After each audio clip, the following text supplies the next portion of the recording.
They said she was gone. Doctors confirmed it. Machines were turned off. A billionaire prepared to bury his only daughter. But then, a homeless boy, with nothing, walked into the hospital and did the impossible. What happened next shocked everyone. In the crowded streets of Lagos lived a boy named Tunde. No home, no family, no one who cared. He slept under broken bridges, ate leftovers from trash bins, and survived by pure instinct. But Tunde had something strange, something no one understood. He could feel things others couldn't. Pain, fear, even when something wasn't truly gone. Far away, in a high-end hospital, a Korean billionaire, Mr. Kong, stood frozen. His 12-year-old daughter, Sumin, lay still. No heartbeat, no breath. Doctors shook their heads. We did everything we could. Machines went silent. The room felt empty. But Mr. Kong refused to cry, because deep down, something didn't feel right. That same day, Tunde wandered near the hospital. Security tried to chase him away. Go. This isn't a place for you.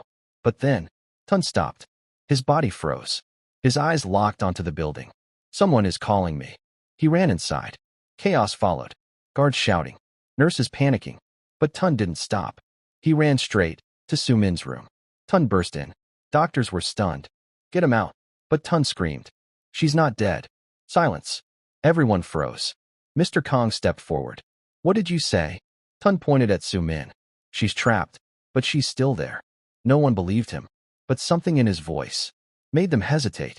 Tunde moved closer, placed his hand on her chest, closed his eyes. Come back. Seconds passed. Nothing. Then, a faint sound. Beep. One heartbeat.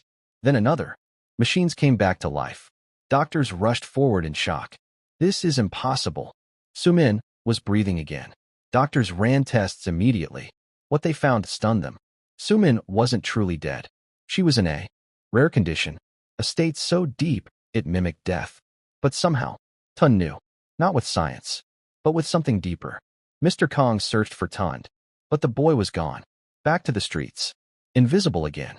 When they finally found him, they discovered something heartbreaking. Tunde once had a little sister. She died because no one believed him when he said, she's still alive. Since that day, he promised never to ignore that feeling again. Mr. Kong made a decision. He took Tunde in, gave him a home, an education, a future. But more than that, he gave him something he never had, a family.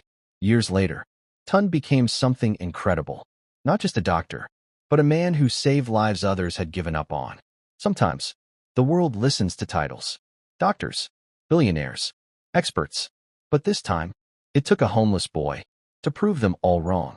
Because sometimes, the people we ignore are the ones who can change everything. He was just a homeless boy until he brought a dead girl back to life. The world called it a miracle, but not everyone saw it that way. Some saw it as something else. An opportunity. News spread fast. Headlines everywhere. Boy brings girl back from death. Miracle child discovered. Clips of Tunde in the hospital leaked. People were divided. Some called him a gift from God. Others called it impossible, even dangerous. But behind closed doors, powerful people were watching. In a quiet, glass-walled room, a group of elites sat in silence. Scientists, investors, government officials. One man spoke. If the boy can detect life where machines fail, another added, then he can change medicine forever. A third voice colder, or be controlled. They made a decision. Find the boy, no matter what it takes. Meanwhile, Tunde was adjusting to his new life. A real bed, clean clothes, school. Sumin became his closest friend. She never forgot what he did. You didn't just save me, you brought me back. But Tunde was uneasy. That feeling again. The same one he had at the hospital. Something is coming. One night, the mansion lights went out. Security systems failed. Masked men entered silently. They weren't thieves. They were after one person. Tunde. But Tunde woke up before they reached him. Heart racing. They're here. Chaos erupted. Guards fought back. Mr. Kong shouted orders. But the attackers were trained. Precise. Cold. And they almost took him. After the attack, Mr. Kong finally told Tunde the truth. There are people who don't want to understand your gift. They want to own it. Tunde was confused. I'm not a thing. Mr. Kong looked him in the eye. To them you are. That night, Tunde couldn't sleep. For the first time since leaving the streets, he felt unsafe again. Sumin found him sitting alone. Are you going to leave? Tun stayed quiet. Everywhere I go, trouble follows. Sumin shook her head, tears in her eyes. No, you bring life, not trouble. That moment, Tun realized something. He wasn't just running anymore. People needed him. Days later, it happened again. That feeling, stronger this time. But it wasn't about danger. It was about someone else. Someone nearby is fading. Tun ran. Security tried to stop him, but Mr. Kong allowed it. They followed him to a nearby clinic. Inside, a young boy lay still. Doctors had given up. Sound familiar? Tun stepped forward. Not this time. As Tun reached out to help, he paused, because now he understood something. Every time he used his gift, more people would come. More danger. More eyes watching him. He had a choice. Backhand index pointing right, stay hidden and be safe. Backhand index pointing right, or step forward and save lives. He looked at the boy, then at Sumin, then at Mr. Kong, and whispered, I won't let anyone be left behind again. He placed his hand on the boy and closed his eyes. Heartbeat sound slowly returns. But this time, someone was watching, very closely, and they were ready. He chose to save people, even if it meant putting himself in danger. But what he didn't know was this. His gift was changing, and not in a good way. After saving the second child, Tun collapsed. For the first time, using his gift didn't just tire him. It hurt. Badly. Doctors ran tests. Everything looked normal. But Tun knew the truth. It's getting stronger, but it's taking something from me. Each time he helped someone, he felt weaker, like something inside him was slowly fading. Across the city, in a hidden facility, the same group watched footage of Tunde. But now, they weren't guessing anymore. They knew. A lead scientist spoke. His ability isn't just sensing life. He's reconnecting it. Another added. Which means, silence filled the room. Then, he can cross the boundary between life and death. That changed everything. This wasn't just rare anymore. It was dangerous and valuable. This time, they didn't sneak in. Black vehicles pulled up to Mr. Kang's mansion. Men in suits stepped out. Calm, powerful, untouchable. They made one simple request. Hand over the boy. Mr. Kong refused immediately. He's not yours. The man smiled slightly. You misunderstand. He doesn't belong to you either. Tunde heard the conversation. Every word. For the first time, he realized something painful. He wasn't being protected. He was being fought over. Like an object. Like something not human. That night, he made a quiet decision. Without telling anyone, Tunde packed a small bag, walked out of the mansion, back into the streets. The same streets he once escaped. Because in his mind, if I disappear, they'll stop coming. Sumin will be safe. But he was wrong. The moment Tunde left, the organization made their move. Not for him. For her. Sumin. She was taken silently. No struggle. No warning. Just gone. When Mr. Kong found out, everything changed. A message arrived. Cold. Direct. Bring us the boy, or you lose her again. Mr. Kong didn't hesitate. He knew what had to be done. Find Tunde, before it's too late. Meanwhile, Tunde sat alone under a bridge, trying to disappear again. But then, that feeling hit him, stronger than ever before. Not just faint, not just distant. Clear. Sumin. She's scared. His eyes widened. They took her, and in that moment, something inside him changed. Not fear, not sadness, something else. Resolve. Tunde stood up slowly. For the first time, he didn't look like the scared boy from the streets. He looked different, stronger, focused. I'm done running. If they want me, I'll come to them. But this time, not as prey, as something else.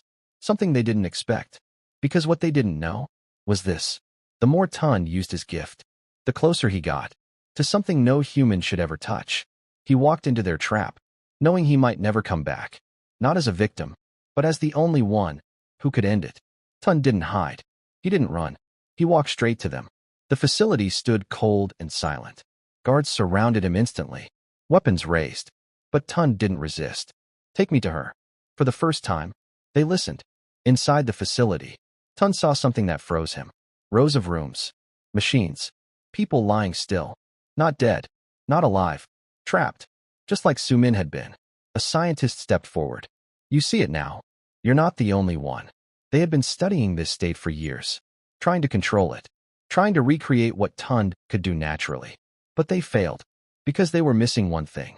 Him. They brought him to Sumin. She was alive, But something was wrong. Her eyes opened slowly. Empty. Distant. Sumin. She looked at him, but didn't recognize him. The scientist spoke. We pushed her deeper. Between life and death. Now, only you can bring her back fully. Then came the condition. Help us perfect this. And we'll let her live. Refuse. And she stays like this forever. Silence. Heavy. Crushing. Tun looked around. At all the people trapped in that state. At Sumin. At the men who saw humans as experiments. And he understood something. Even if he helped them, they would never stop. Tun stepped forward. Placed his hand on Sumin. Closed his eyes. But this time, something was different. He didn't just feel her. He felt all of them. Every trapped soul in that building. Calling. Waiting. Hoping. Tears rolled down his face. I can't save just one. I have to end this. Energy surged. The machines began to malfunction. Alarms blared. Scientists panicked. Stop him. But it was too late. For the first time, Tun didn't just reconnect one life. He reached beyond, breaking the barrier completely. One by one, heartbeats returned. Breaths came back. People woke up. All of them. But the cost was too much. As the room came back to life, Tun fell. Weak. Fading. Sumin gasped. Fully herself again. Tund. She rushed to him. But he smiled softly. You're back. Mr. Kong arrived moments later. Watching everything. Shocked. Grateful. But afraid. Because he understood. Tund looked at Sumin one last time. No one gets left behind anymore. His eyes slowly closed. The same stillness that once surrounded her now surrounded him. Days later, the world changed.